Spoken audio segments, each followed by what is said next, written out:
Assalamualaikum warahmatullahi wabarakatuh. Di video ini saya akan sedikit menjelaskan beberapa istilah yang sering kita dengar pada pandemi COVID-19. Tapi sebelum ke videonya, pastiin dulu kalian udah klik tombol subscribe dan nyalain notifikasinya. Pandemi COVID-19 yang bersumber dari Wuhan, China telah menginfeksi seluruh dunia. Badan Kesehatan Dunia (WHO) telah menetapkan virus ini sebagai pandemi atau wabah penyakit global. Berbagai cara dilakukan oleh negara di dunia agar penyebaran virus corona dapat dicegah. Berikut saya akan menjelaskan beberapa istilah yang dilakukan untuk mencegah penyebaran COVID-19. Yang pertama ada lockdown. Lockdown adalah situasi yang melarang warga masuk ke suatu tempat dalam kondisi tertentu.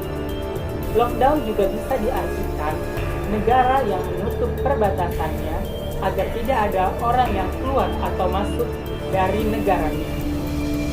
Yang kedua ada karantina. Artinya hampir sama dengan isolasi, yaitu membatasi seseorang agar tidak berinteraksi dengan orang lain. Bedanya, karantina digunakan untuk seseorang yang telah terpapar virus corona namun belum menunjukkan gejala sakit. Meski belum menunjukkan gejala sakit, setelah terinfeksi orang itu harus dikarantina guna memastikan tidak terinfeksi virus corona. Yang ketiga ada social distancing. Social distancing atau bisa juga disebut physical distancing adalah mengurangi jumlah aktivitas di luar rumah dan interaksi dengan orang lain, mengurangi kontak tatap muka langsung.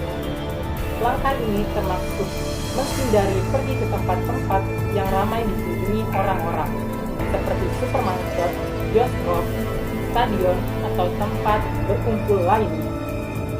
Bila seseorang dalam kondisi yang mengharuskannya berada di tempat umum, setidaknya perlu menjaga jarak sekitar 1-1,5 meter dari orang lain.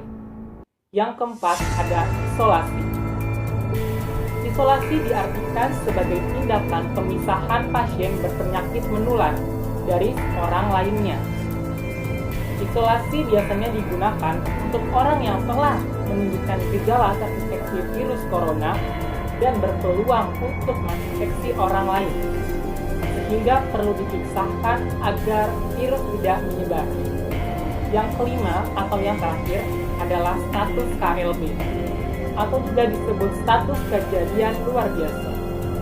Adalah status yang ditetapkan pada suatu daerah yakni telah terpapar suatu penyakit dengan situasi mulai mengkhawatirkan.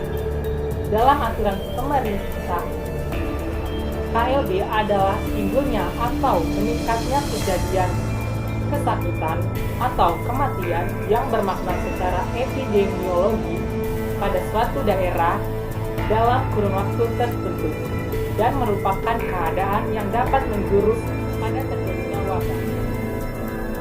Dalam situasi ini, pemerintah menutup sejumlah tempat dan kawasan umum guna menekan penyebaran virus corona. Aktivitas warga juga dibatasi dan diharuskan tetap berada di dalam rumah.